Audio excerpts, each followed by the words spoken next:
everybody, what's up? This is Dominic DeAngelo, and it is on rvdtv.com and Bradford Media. You might notice a little different logo over in the other corner, but I'll talk about that later on. I'm here with none other than Mr. Bill Fonzie. Alfonso, we're back. We're here to talk a little bit of the human suplex machine, Taz, and Bill's history with him. But Fonzie, how are you doing, man? Great to see you again. Hey, Dominic, Daddy, I am effing badass hardcore, Daddy. I'm feeling great. Life is very good. Very good. Winston-Salem coming up. There's a big WrestleCon up there, and I'm on it with Pitbull, Sandman, and Francine, a bunch of ECW superstars. That's coming up Thanksgiving weekend.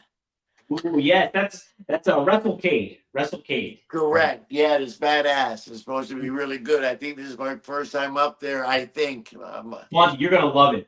Let me tell. I was gonna try to go to this year, but I couldn't afford it.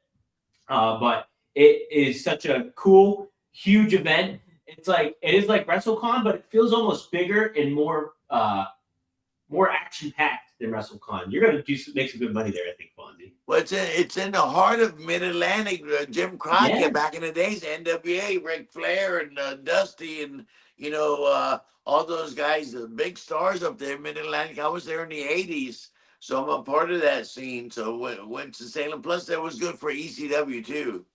That part of the country. Was it really? Yeah, we did good business in Charlotte and other places. Yeah. I know you guys went to Atlanta for that one WrestlePalooza. Yes. Yeah, Atlanta was great for us, man. ECW was on fire back then, and glad to be a part of it, Daddy. Heck yeah. Real quick, before we move on, this is always a fun story, a wild story. Were you there for when New Jack punched Junkyard Dog? Did you see that?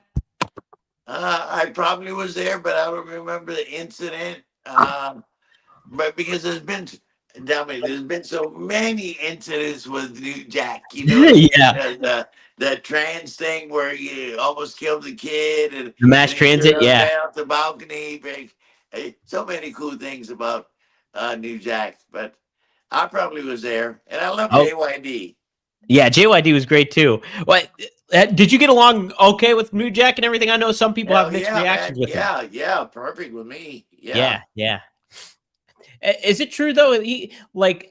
I only saw him as Gangsta New Jack, with the gangsters, and he wrestled a certain type of style, which was just like hardcore basically, and like not a lot of moves. But I think I remember hearing like him and Smoky Mountain Wrestling that he could actually wrestle pretty well. Is that true? Yeah, before it became New Jack the Gangster, yeah, he was one of the boys in the territories back in the day. Yeah, he could wrestle his ass off. He could be normal. He could be a JYD or that type of wrestler. Yeah, he handled himself well. He was really good in the ring. And then the ECW brought the hardcore out of everybody, including me. We're going to be talking about Taz because ECW brought a lot out of a lot of guys. Sandman, Taz, New Jack, we were just talking about, brought the best out of him because Taz had like 4 or 5 gimmicks, and a lot of us did before we made it to ECW. Taz was Tasmania, he was Monkey Boy, he was this and that, and then he really didn't get over. He started to get over when he became Taz in 1995 in ECW. Yeah, and you can tell too. I mean, like the reaction he got when this clip you sent me when he turned heel and aligned with you, which we'll talk about, but you could tell the crowd was into him as a babyface at first, and then really got into him as a heel as well. So, pretty. I love Taz is one of my favorites of all time. ECW created the characters because I was a character. I don't know if it was there's such thing as a heel and a babyface, a good guy and a bad guy, but ECW was characters. They loved the character, so they related to the. If you're a bad guy, if they related to the character, and you did your job, they loved you. That was the era of the anti-hero. Like you guys set like the precedent for almost like, Sandman kind of laid a blueprint almost in a way, rough blueprint in a way for Steve Austin as Stone Cold.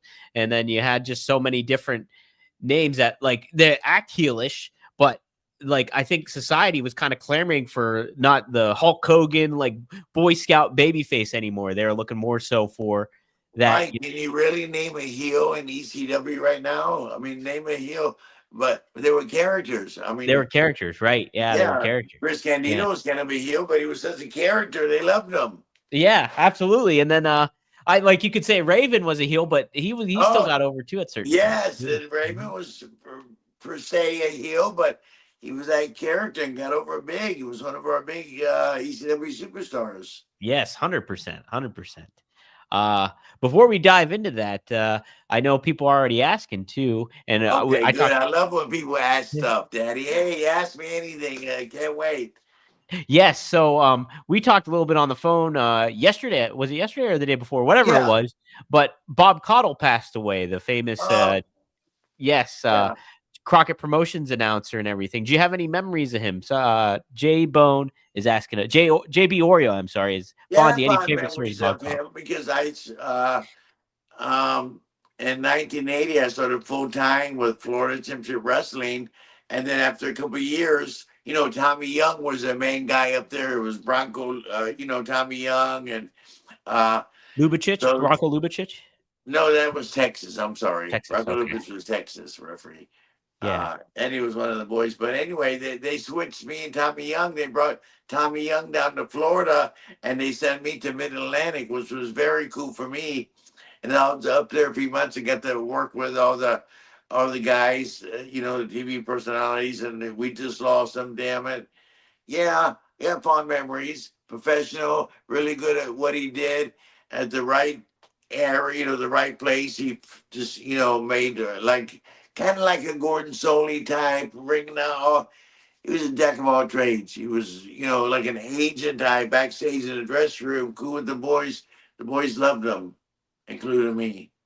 The great thing about like guys like Bob Caudle and oh my gosh, Gordon Soley and even Bill Mercer from Yeah, Bill Mercer. Yeah. World Class Championship Wrestling, they gave like that sports like element to pro wrestling more so, where it was like they took it like as they took it seriously, but they also like were able to give like build context and everything like that to wrestlers and storylines and certain aspects. But like they pulled a lot from like the sports environment of things too, and made it feel that give it more that realistic vibe to it all, you know?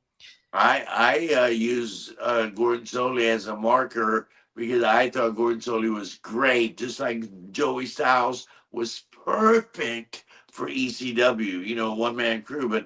And Gordon Soley was, it was legitimate back then. You didn't know if wrestling with people, if it was a work or a shoot. You know what I mean? And Gordon was absolutely the best, and Bob was great.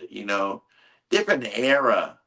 Different era. Very different era, and it is crazy too how much the landscape, not just in pro wrestling, but sports changes and how people watch media and what people are into. And I think what is always tried and true with pro wrestling though is if you keep it like a simple storytelling aspect of like, hey, there's this guy fighting this guy's kind of bad, and this guy's good.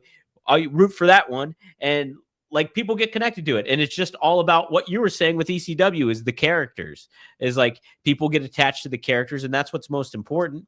And I think if a lot of modern wrestling today sticks with that, I think that is the company that'll get a lot of buzz in a lot of ways in good fashion.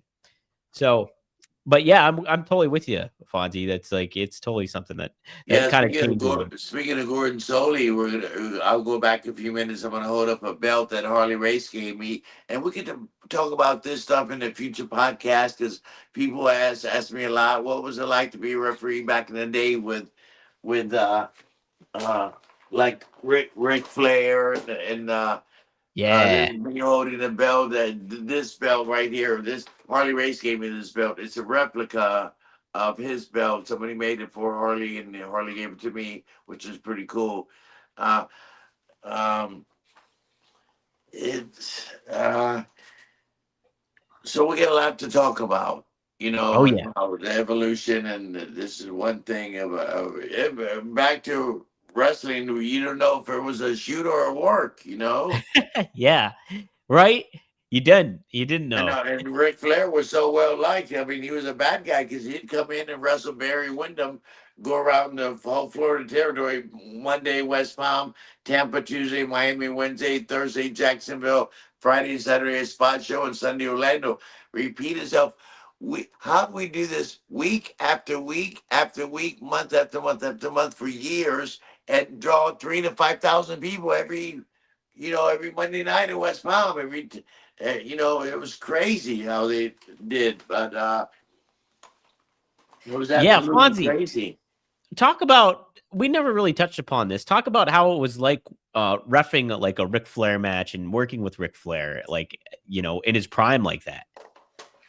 Well, in the 80s when I worked with him the most, he was unbelievable, and for him to have a 30-minute match was average, which was very normal. And he had many 1-minute time limits and wrestled Barry Windham 60 minutes, the whole loop, like I said, Monday, West Palm, Tampa, Tuesday, Wednesday, Miami, Thursday, Jacks, Friday, Saturday, spot shows, and Sunday, Orlando. How they do that, man. It was crazy. It was crazy. Ric Flair was and he's still going today. I see him on pro. I was just with him, and God bless Hulk Hogan. We just lost Hulk Hogan. I was with him at his funeral, and I've seen him since. But he lives here in Tampa Bay. He's doing all kind of stuff. He's in his mid to late 70s. He's still going as crazy. Yeah, Ric Flair was a big name. Hulk Hogan is the biggest name, but nobody like Ric Flair. It was great to work with him. And I used to get frustrated, not frustrated, but 60 minutes is a long time to referee one match. Oh, sure. Yeah. Yeah. So I used to break it down, and Dory Funk told me to do this because Dory Funk was known for wrestling 60 minutes. And so we were in a high school one time, a spot show. This was like on a Friday or a Saturday. We were like around St. Augustine, 200 miles from Tampa Bay, and we were at a high school in the gym, and we'd go there maybe once a year or something. And Barry Windham was wrestling Dory Funk, and Dory Funk was the booker, and he wanted to go a 60-minute Broadway, 60-minute wrestle to the time limit. I said, Junior, that doesn't make sense. We come here once a year. Why go 60 minutes in a spot show? I said, he said, Fonzie, this is what I want to do. He said, Fonzie, if it seems long, just have 4 15-minute matches in that 60-minute. That's what he did. He would have 4 15-minute matches, and the 60 minutes would go by like that. So then I broke it down like that, and 60 minutes wasn't nothing. But Harley Race wrestled 60 minutes a lot. Of course, Ric Flair and Dory Funk, those guys. Jack Briscoe, 60 minutes. And you rarely see any of that stuff now. You may see a 20-minute match or 30-minute match, but no 60-minute time limits Broadways. Yeah, you're lucky if you get a 60-minute match like once a year on like any promotion now. Right. It's like any major company, whether it's WWE or AEW, they probably just do one per year. Like AEW tends to have longer matches overall, but like 60 minutes is a long time. Yeah, and I'm not against the 60-minute Broadway. I'm not complaining. Oh, no, not at all. But it's changed eras. People don't have 60 minutes to watch a wrestling match. They want everything now. Like the attention span's so much shorter. Right? Right now. Mine included, Daddy. Yeah, everybody's included, basically. Hell yeah. Yep. My Pittsburgh brother. Yep. Hey, can I give a shout out to a few people? 100%, Fonzie. A good friend of mine, John from Boston, he watches religiously. He watches RVD, and he watches Fonzie. He watches a lot of big wrestling guy. Loves the business. Good friend of mine, he's watching. Another friend of mine, Chad, he's in Atlanta watching. Hey, Chad, Daddy, I'll see you in Winston-Salem Thanksgiving weekend. Just the hundreds of people, actually thousands of people usually tune in for this. Pretty good. So I hope I'm entertaining for you guys, and I don't let you down. Over the course of the show, we typically do get 1,000 people tuning in, or at least very close to it. Yeah, and, pretty good. And throughout the month, people watch it later and stuff. We get good reviews. Absolutely. So guys, too, if you're on rvdtv.com, be sure to hit the subscribe button, or if you're tuning into Brass Ring Media, hit the like and subscribe button on there. But hey, more importantly, be sure to get a question in. If you have a question for Fonzie, I'll pop it up on here. It always helps to use the super chat, but it's not totally necessary. I try to keep my eyes peeled, but it does help out the show if you do use super chats. But let's see. I know I did see another one. Oh, Triple E, he was asking a question for you. Triple E, hey, the Triple E, Daddy. Yeah, Triple E. Let's see if I can find out. Where's he from? I don't know. Triple E, let me know where you're from. I never figured that out, I don't think. I think you maybe told me once, but I can't remember. Right. If he's a Fonzie fan, he's got to be from the Northeast and an ECW guy. Yeah, he definitely. He may go back to WrestleMania 9. You know what I mean? Yeah. He's on the, Triple E, I think, is on the younger side. I think he's like 32 or something like that. Oh, look at that. Yeah, that's a great photo. That's classic. Heck yeah. WrestleMania 9. Daddy. Yep. Okay, here's his question. Triple E asked, Fonzie, how was your trip to Loud Labs with the Sandman? Did you smoke that giant bag of bud yet? The pics on social media, the bag looked like it was bigger than you. Damn, he's watching the Sandman podcast because I was up there visiting Todd Gordon. He's had a little health issue, but he's doing great right now. Yeah, glad to hear. But I was up there visiting Todd and staying with Sandman. I stayed at Sandman's house for a few days. He's got 2 big TVs and we watch the sports. He's a sports freak, Sandman, you know. Yeah, and his 2 boys, Oliver and Snot Nose. Tyler. Yeah, Tyler, he's badass. They're all into sports and the gambling and stuff. Had a great time. Oh yeah, that'd be great. Also, Sandman said, Fonzie, I want you to go with me to this lab where they grow marijuana, make the gummies, and do this and do that. And he said, because they might want to make something of me, you know, a Sandman strain or whatever. I said, hell yeah. So we went to this multi-million-dollar freaking 1 square block where they, you know, I said, well, the one machine was $1 million. That's crazy to get a license and all that. It was pretty cool. And they gave us a big bag of weed to hold in a pitcher. I was holding 30 pounds of the best weed in the country, you know, from California. Sandman was holding a 50-pound bag. Oh, we had a great time, man. And yes, they gave me and Sandman samples of everything. They make gummies, they make this, they make the wax, they make the little sprinkle, whatever. Hell, we got a big package. Very cool. I loved it. Yeah, because I'm I smoke pot. Look, I was in High Times magazine with RVD and Sabu, Daddy. Heck yeah. You know? Can't beat that. Can't beat that at all.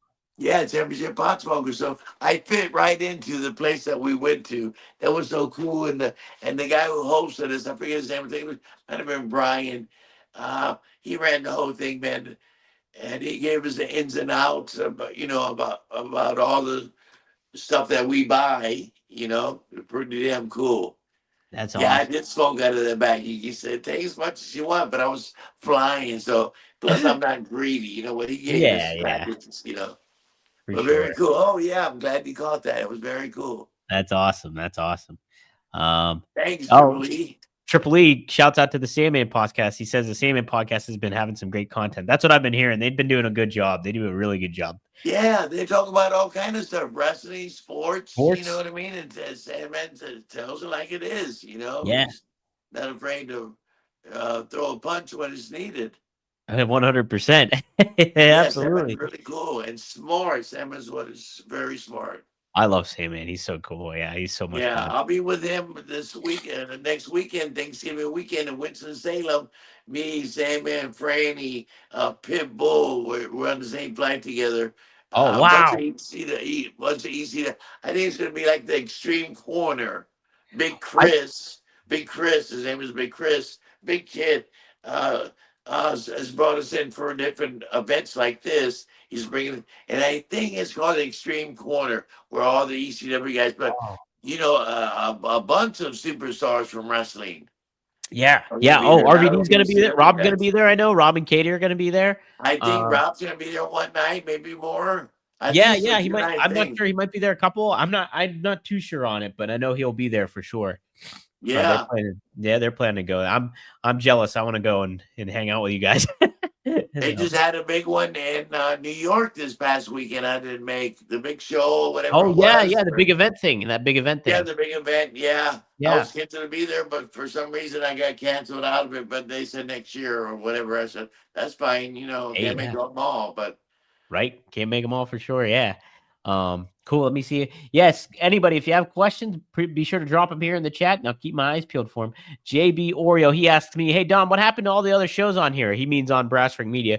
We're doing a rebranding, so it's going to take a little bit of time. We're going to have some of the shows back, and we're going to have some new shows too. So just be on the lookout.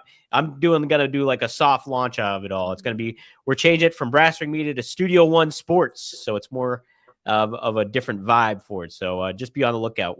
I'll keep you posted on all that stuff. But thanks for asking. Let's see. Oh, okay. Oh yeah. He talks. Have you checked out the Undertaker's podcast at all, Fonzie? Or did you check? I caught. I see little clips on social media where they, like 30-second clips or something. Yeah. That's not what I've seen, but I heard it's successful and he's good.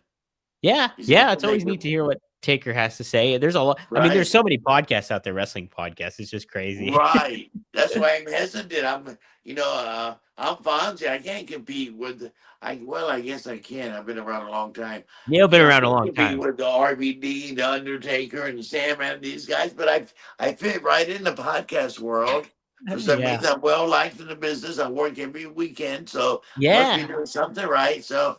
I'm not afraid to come out here and speak my mind and be a part of the podcast with you, Dominic. Thanks. Yeah, my pleasure. So I think I fit right in. If we get, we get good viewers and good. We never get a negative feedback. No, we never get negative feedback. Everybody loves the show. It's like that's a nice thing about it. Usually, Dominic, the people who watch podcasts are wrestling fans or love wrestling like we do. Yeah, they you won't watch it unless you are a wrestling freak like us. And like the neat thing about this show, Fonzie, is like we just kind of did a little example of it. Is like you've been all over the place. You've managed and refereed so many different people, so you can talk about like working with somebody like a Ric Flair, but then you can also bring on a special guest like Alex the Body, like a new guy coming in. Alex the Body's badass. He's been working with CW, which is which is a great company. They've scheduled for this year, 2025. They've scheduled by the time of the end of December, over 100 shows. That's crazy. That's crazy. Yep, every Saturday, Miami. In fact, I'm there December 5th, which is unusual because that's a Friday. Oh yeah, but it's usually every Saturday in Miami and. Every other Friday in Kissimmee, Orlando, and then they have these shows, and they're doing TVs. They're working with AEW to some extent. Everybody's eyes are on it. They're doing good. So I've been working with those guys. It's been spectacular. And Alex Abadi, we'd love to have some guys like that come on. Yeah, absolutely. It'd be really great. Yeah. We're gonna Marcus, my brother, and I. We are planning to go to Tampa here at some point. So for you got an open invitation to stay with me for a couple of days. I got a beautiful villa. Me, my tall, blonde, beautiful Hungarian wife. She's very cool. Heck you guys, centrally located. I wanted to take you when it came to Hogan's place, but unfortunately he passed away. But it's still there. Mm-hmm. I've been there before. I got to meet Hogan real quick. It was. He made a surprise appearance when I was down there helping out with Conrad Thompson stuff. Oh, and, that's his son-in-law. That's Flair's son-in-law? Flair's son-in-law, Conrad Thompson. Yep. Yeah. Mm-hmm. And so I was there for that, and Hogan made a surprise appearance and popped everybody there and shook some hands, and it was cool. It was neat to see him, and he looked great. Like the thing about Hogan is he looked like Hulk Hogan. The only thing is the only thing is he was struggling walking a little bit, but he was just walking. He was doing all right, but it was just like he still looked like Hulk Hogan. Like there's no denying that. When you met him, he was in his late 60s. He just turned 70, before he passed. And he told me, he said, Fonzie, I didn't take a lot of bumps in my career, but I did drop the big leg for a finish. He said, I dropped it so many times that I wish I would have changed my finish. I wish I would have never done that because he would take all the bump on his, fucked up his spine. 11 back surgeries. He never got Oh, it right. yeah. Oh, such a shame. Yeah. And like, you think about like how uh I guess classic that move is, but yeah, if he made the changes early on, but when you're young, you don't really think about that stuff. That's the thing. Exactly. That's what happens to everybody. Steve Austin, Yeah. everybody, Shawn Michaels, Tommy Dreamers, everybody's got plastic hips or replacements. Everybody's no exceptions in this business. Once you hit Yeah. a certain age, you need a Steve Kern, Steve Kerr, everybody. everybody. Even the guy we're going to be talking about here in a second, Taz, like he's just got some surgery and stuff done too. I know he had a procedure that's I can't remember what he was getting worked on, if it was like Yeah, I something can't on remember either. I heard about it and I heard he yeah. did well through the procedure, but Yeah. yeah, a good example. Hmm. Yeah. Well, let's talk about it, Fonzie. This happened at November 18th, 1995, 30 years ago it was when He believed it. yeah, and what I was astounded by, this made me think about it, like seeing the clip, I was like, Fonzie's been in several matches in ECW. Well, how many matches did you do when you were in ECW? Because you I had this did one quite a against few because I did that big angle with Todd Gordon. yeah, yeah. Originally I get a phone call from Paul Heyman, uh, and I was good to him when he was trying to break into business. He came down with Tombstone. I think we talked about this. Let me see if I can Yep. pull up that picture real quick. I was good to Paul Heyman when he came down the floor. He was trying to break into business, and I was just nice to him and suggest a couple of things. Uh, if I can't find that picture, oh here it is.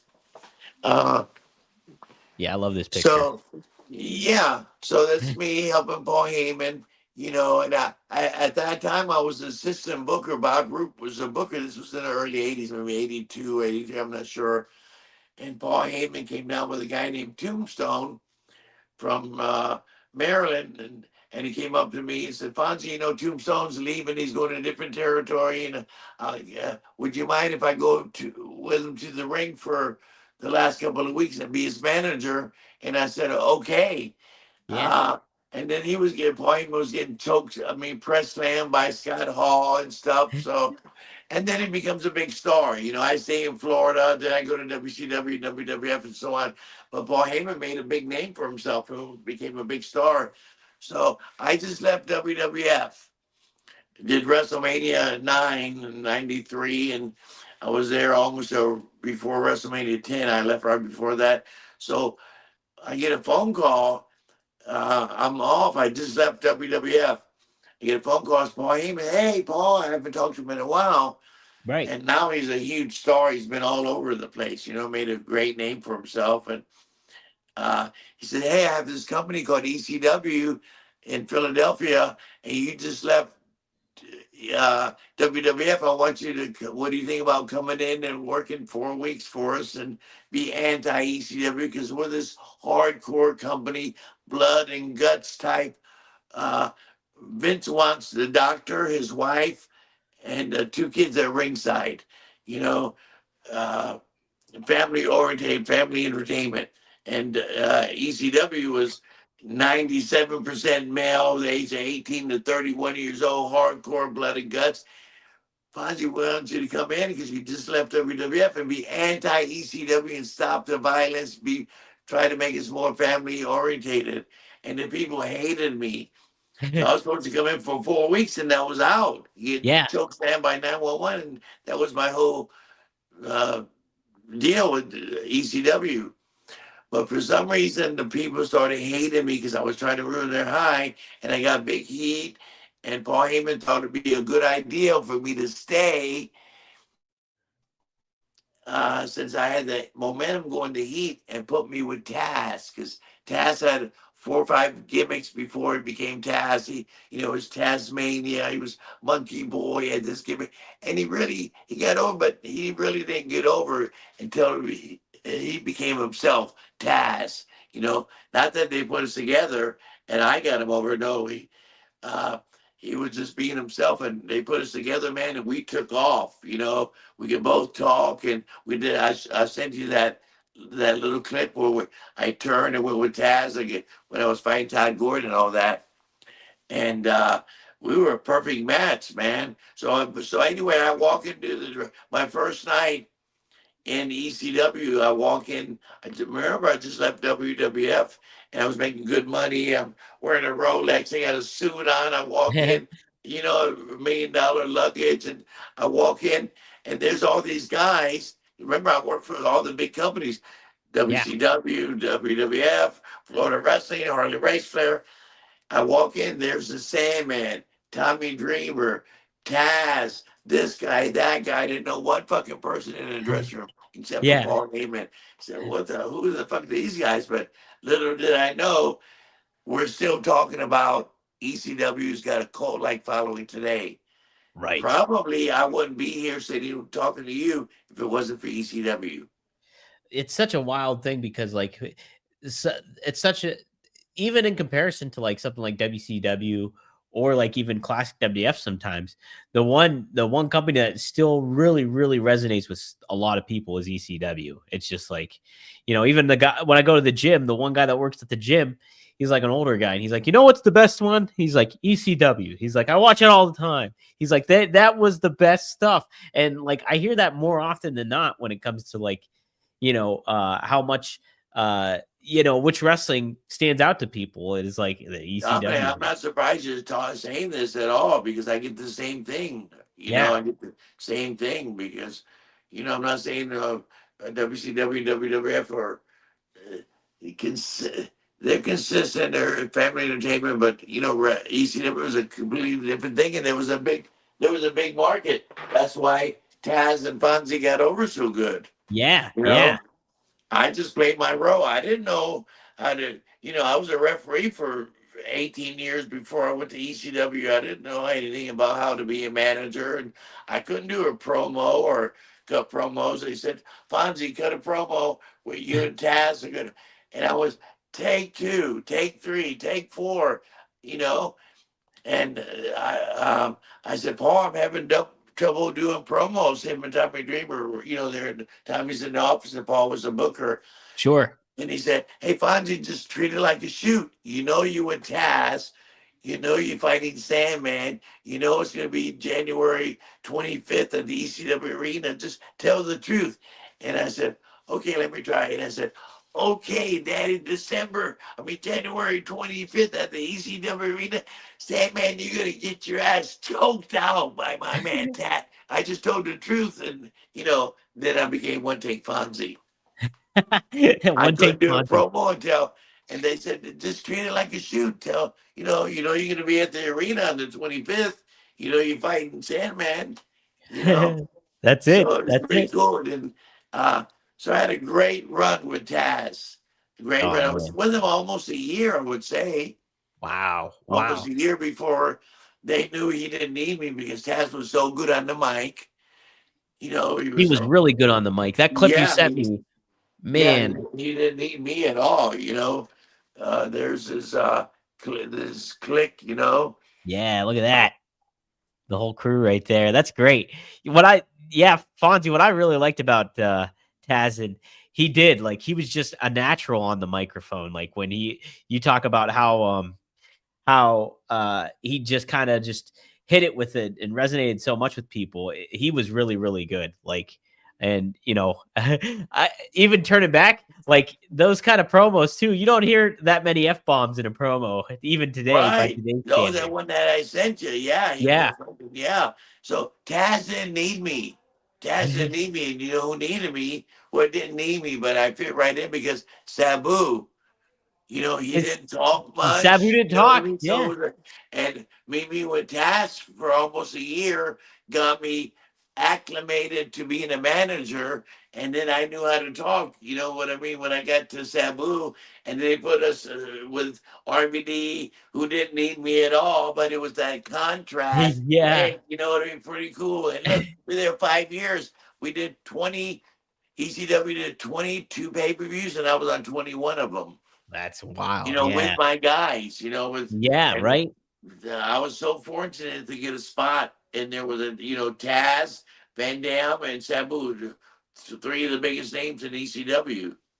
Now, did you think that was Paul Heyman's long-term plan for you then when he paired you up with Taz after the fact? You think like at some point I think I'm going to pair you up with Sabu because like he probably knew how talented Taz. Do you think that was in his mind at all, or do you think it just kind of I happened don't know if he organically? first put me with Taz, and I don't know if he was thinking about Sabu at that moment, but it eventually came to him It eventually sooner or came to you, later. Yeah, right? it took a minute. I don't think he said, "Oh, I'm gonna put it with Taz first and then put it with Sabu later." I think it just the momentum built up, and that's what it was meant to be. Yeah, And he took advantage of the situation. yeah. How was it at that time working with Taz and stuff like that? As his manager, but I'm sure you helped him out backstage and stuff like that because Rob Yeah, always said how Taz much was you. great. At that time, he really didn't need my help. He had been around the business for years already. Yeah, And we just clicked. We just clicked. It was all business, you know. And Taz wasn't the type of guy who would go party with us after the matches. He would go to the Holiday Inn and go to the bar and have cocktails and all that like everybody else. He was a workout machine, loved the business. And we get along great. We get along great, but it was strictly business.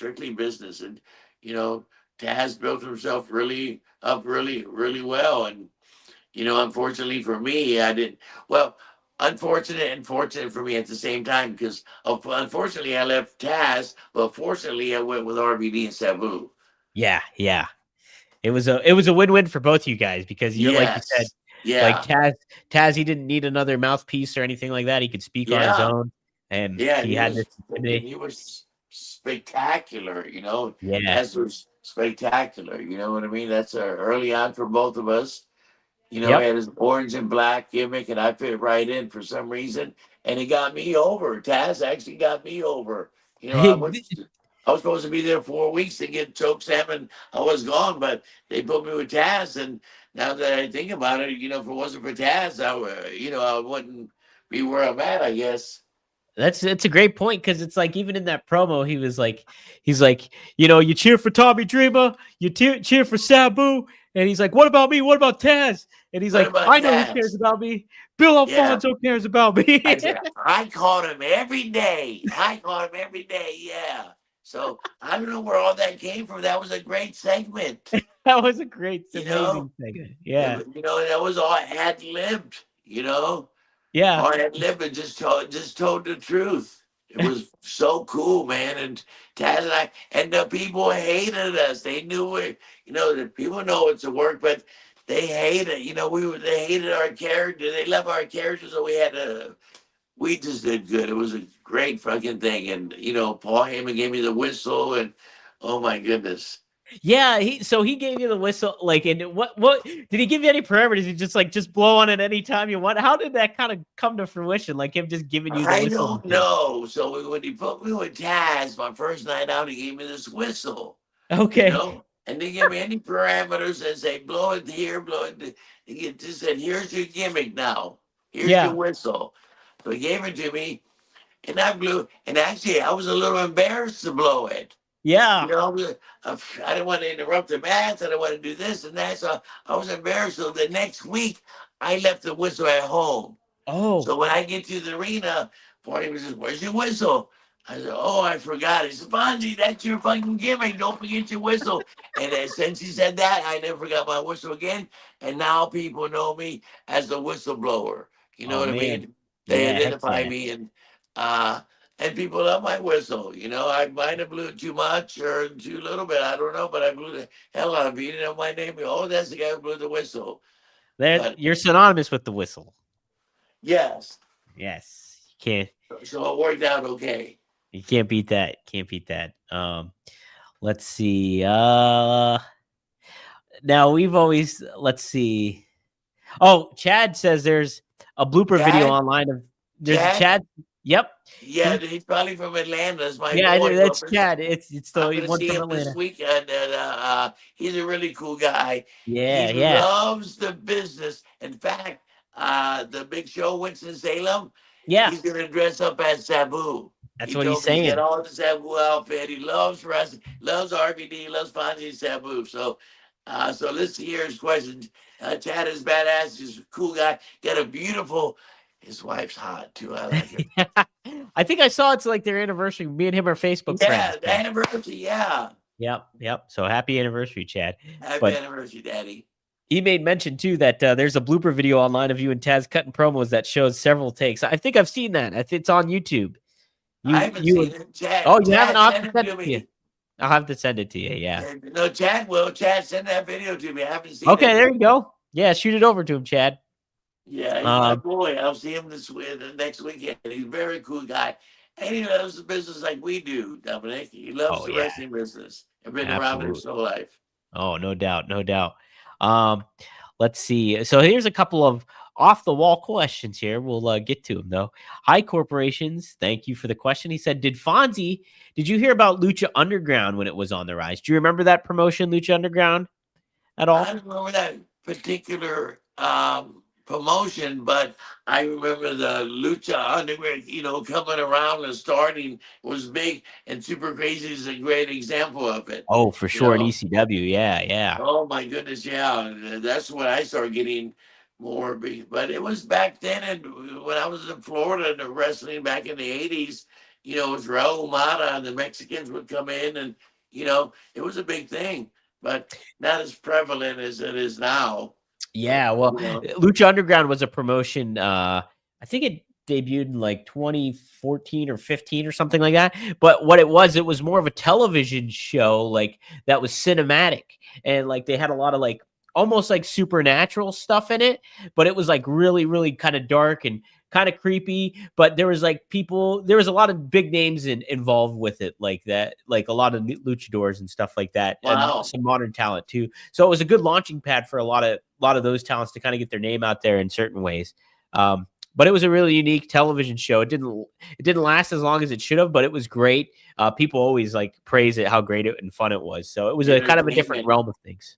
Can I name one superstar, Mexican superstar that I got to work with? It was the tail end of his career. He had already been wrestling 30 years. So I started in Florida, May of 1980, and I got to work with guys like Bobo Brazil, Bearcat Wright, Ernie Lau, all these guys that were finishing the business. They had been wrestling for the last couple of years, and I got to work with them in my first couple of years. Mil Mascaras. I got to work with Mil Mascaras. Heck yeah, that's awesome. Yeah, definitely. He's definitely a legendary name for sure. Yeah, so I got to work, and he was luchador style. He was completely different because they would bring him in Florida wrestling like once a year. They would bring him in for the 5 days to make the loop, and he was doing stuff I wasn't ordinary to. Jack Briscoe and all these guys, Bobby Duncombe and all these guys, Bobby Duncombe Sr. and all these guys. He was totally different, Right, for sure. What else was I gonna see here? There's a couple other good questions here. Mike D has this pick'em for you.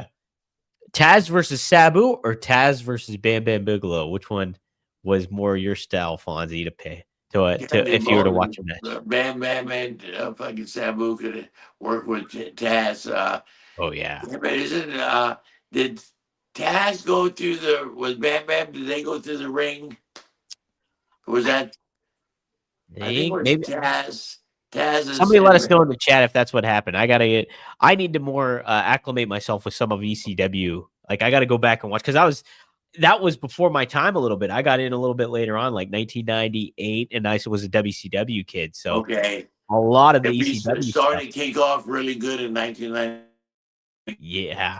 When I got there, we were already on a roll and it just built up from there. So I think it was a match between Bam Bam and Taz where they got it right, and Taz was on the back of Bam Bam doing a chokehold, and Bam Bam went back and they both fell through the hole of the ring. I think you're right, Fonzie. I think you're right. I think I remember seeing that now. Yeah. Yeah, it's a highlight reel now, but yeah. Man.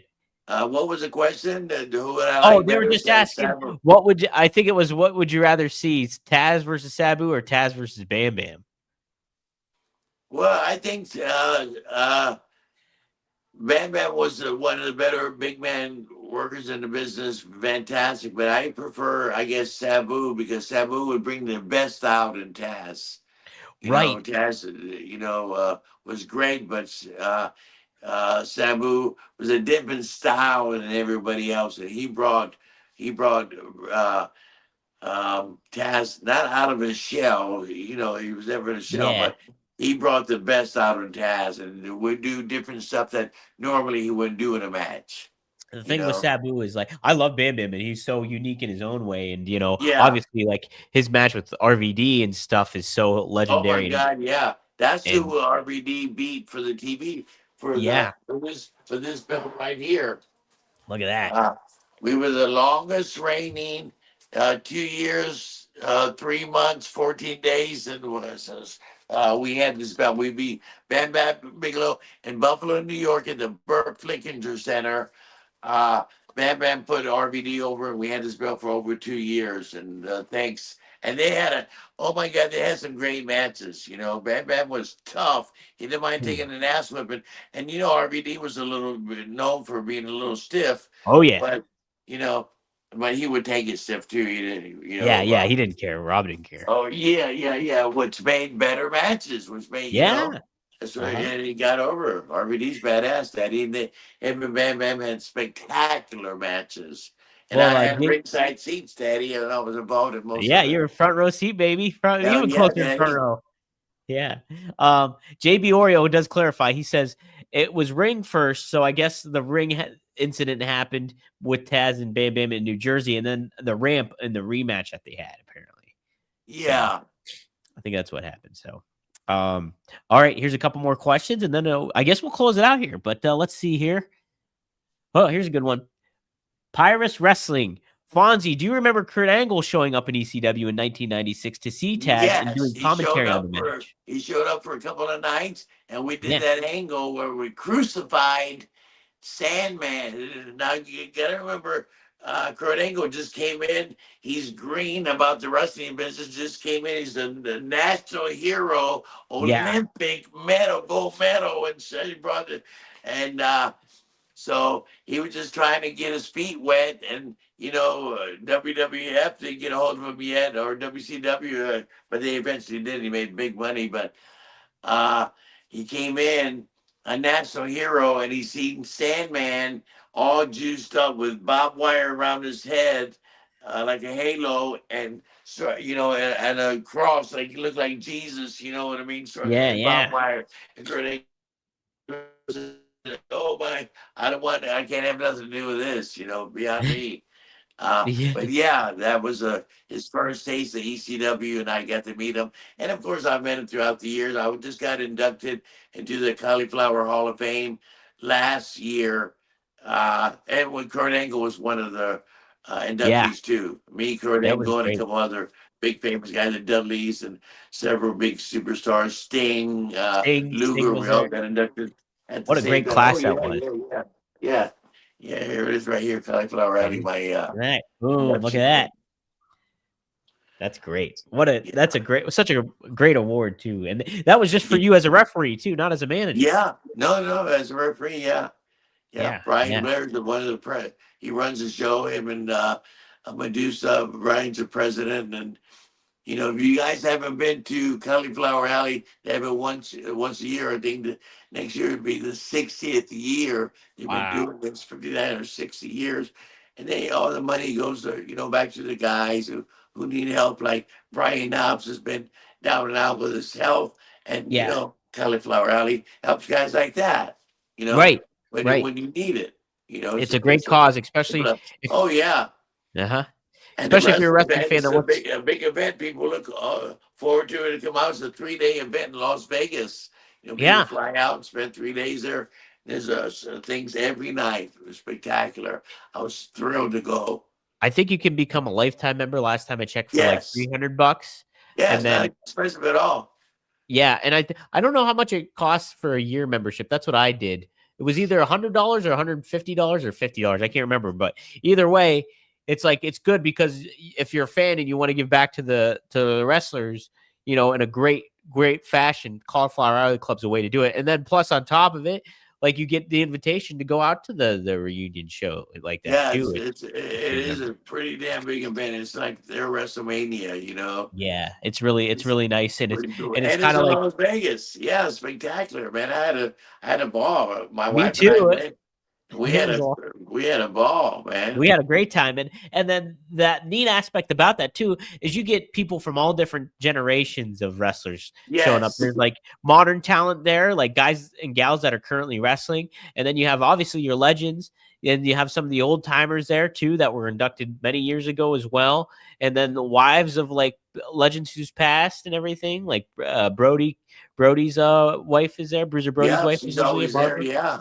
Yep. And so it's a really nice turnout and a communal event for fans and for wrestlers in the business. So it's a really unique type of event that I encourage everybody to check out. And plus, it's in Las Vegas, and you can't beat that.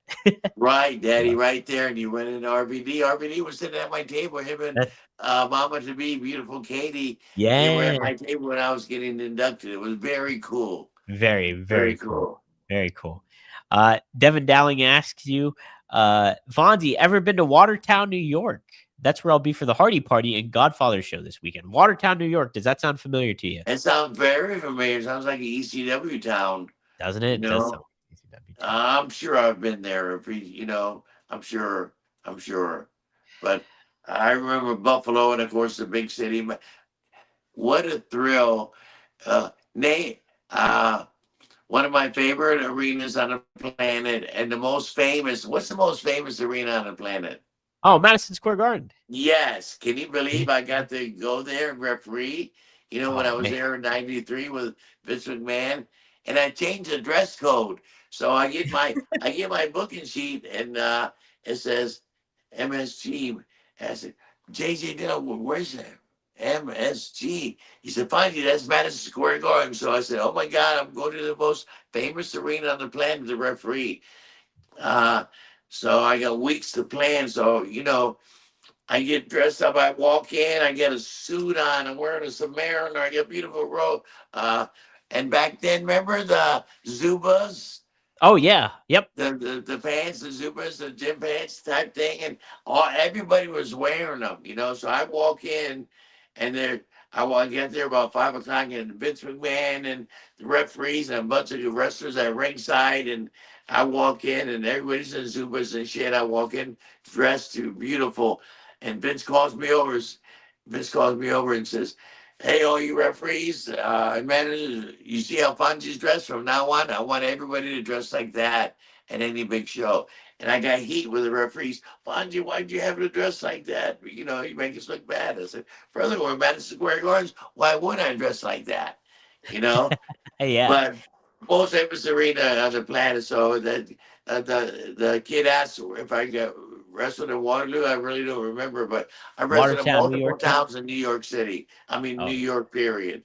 New York, all over New York. So I'm sure I have. Yeah, very hotbed wrestling area, especially for the ECW and stuff too, and WWF obviously too. Yeah. Devin also asks you, what's Fonzie think of Taz's commentary over the years? I think he's gotten better. When he first started, he was a little wet behind the ears, but he had so much knowledge of being wrestling for years. It just took him a minute to be spectacular. Taz is doing a great job. Taz is amazing. He's so funny on commentary. Yes. But he can also do the side thing where he like breaks it down like from a move and like scientific standpoint. Exactly. Yeah. Exactly. So yeah, he has a lot of wit. I think he brings a lot to the table. Taz is fantastic. Yeah. He got better as time went by. Podcast Jones over here. He always says something Jones. Pops me big Daddy. Yeah. We'll do a couple more questions. Okay, so let's see. There's a War Games match going on. Did you ever be a part? You never refereed a War Games match, did you, Fonzie? Like with the two cages and the rings? I'm not sure, but if they had them there in WCW and WWF, I was there for 5 years in both companies. Yeah. I'm trying to think. Maybe you might have did one in WCW, but I don't think you probably did. Now that I think about it, because it's like happened like once a year, and I don't know if you ever got around to do one. But Maddie asked this question: if Fonzie could who would you side with? Okay, I'm just gonna break it down from this point. Paul Heyman has a team for this upcoming pay-per-view in WWE. Okay. Or would you side up with CM Punk and Cody Rhodes' team? Now you have an allegiance with Paul in a certain way, but you also have an allegiance with Dusty Rhodes. So which team would you go with? Would you go with Cody Rhodes' team, or would you go with Paul Heyman's team? And I do like Punk. And you I do do like like Punk Punk too, a yeah, lot. right? Punk Yeah, I is like great. Punk. Yeah. Punk And is great. Cody's holding his own. You know, he's got a lot of shoes to fill, being Dusty's kid and all that. But he's done really well. He looks fucking great. He looks great. Yeah. I might go with Dusty's kid. Hey, You there know, you go. just because I was a part of the American Dream. Yeah. You know, there's the Cody's dad right there. American Dream, Daddy. And Yeah. here he is on the cover. I've been on so many covers, but this is one of my favorite covers.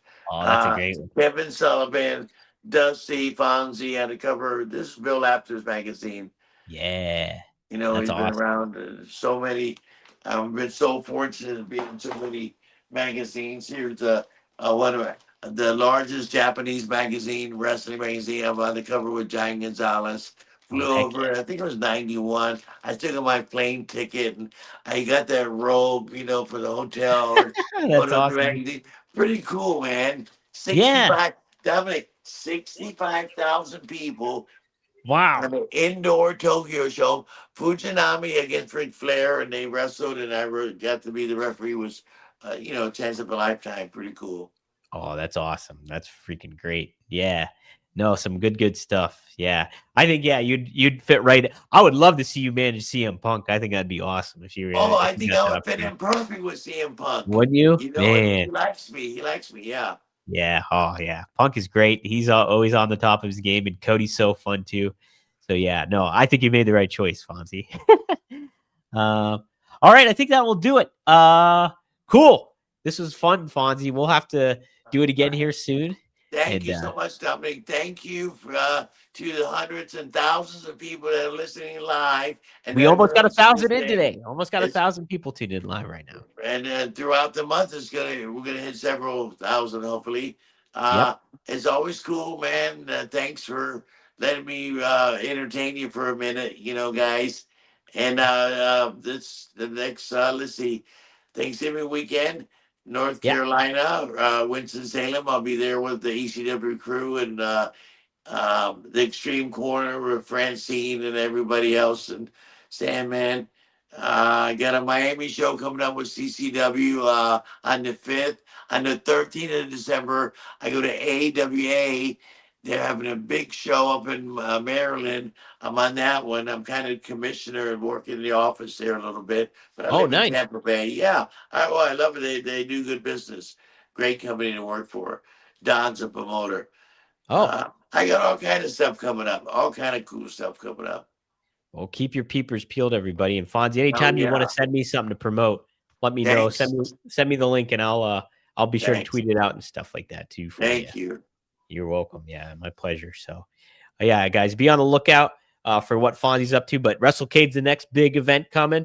Thanksgiving weekend. That's in Winston-Salem. I'm not lying. It is seriously the funnest wrestling convention I've ever been to is WrestleCade because they have They've got wrestling shows there, and there's anybody you can ever think of that doesn't work for WWE that is there.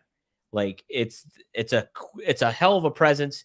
It's such a fun event. It's like, and it's a great time. Like people are just excited to be there, and you'll be able to tell why when you're there. And true wrestling fans. That's what I like about these conventions because the people who come to the conventions, not only the wrestlers and the talent who we love the business like me and you, Dominic, all the wrestling fans who love the business.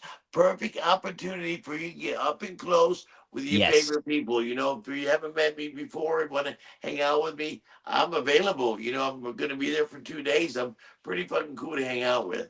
He's pretty damn cool to hang out with for sure. And the neat thing is Fonzie, when you see his setup too, he's the best presenter of a wrestling table I've ever seen. He knows how to set things up and make it all look good. I have some cool ECW jackets like this one.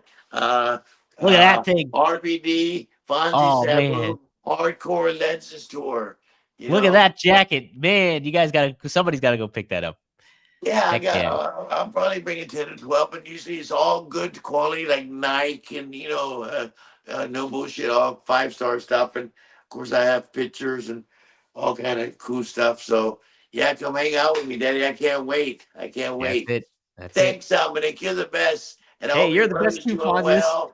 Hope your brother's doing well. And hopefully, I get to see you guys. And maybe you're coming down to Tampa Bay in a couple of months or. Absolutely. I'll keep you posted because yeah, I know Marcus wants to wrestle down there, and we're gonna try to make the trip here at some point. Yeah, maybe at the turn of the year or something. I'll definitely keep you in the loop though, Fonzie, because I Perfect. really appreciate Thanks, it. Dominic, Daddy. Yeah. My best to RVD and Katie. I'm going to be Uncle Fonzie. I can't I believe know, it. right? Can't It's believe so it. cool. It's so What great. a Like, year, man. What a year we've had. what a I'm year working indeed. every weekend almost. I'm booked. RVD's having twins. Life is good. Life is definitely good, and it's always good to Oh, chat with yeah, you, Daddy. Fonzie. And great to chat with all the fans here too. Thank you everybody for tuning in. Devin Dowling, Triple E, Maddie, Chad. We got John in the house, JB Oreo. Shout out to everybody. Thank you so much, Mike D and Perez, everybody, Die Corporation. So thank you all. And if you guys do tune in right now, be sure to like the channel, hit subscribe, help out, support us. And then on top of it too, yeah, be sure to tune in later on. I'm going to put this up as an audio too on the RVD podcast YouTube podcast feed. So be on the lookout for that as well. I'm going to start doing that a little bit more with the Fonzie show and getting those episodes up. So thank you all for tuning in. And Fonzie, we'll see you next time. He always calls it. Where Fonzie? Where you call it? Right down the middle, Daddy. And Heck as my yeah. good friend Gordon Soley would say, so long from the Sunshine State.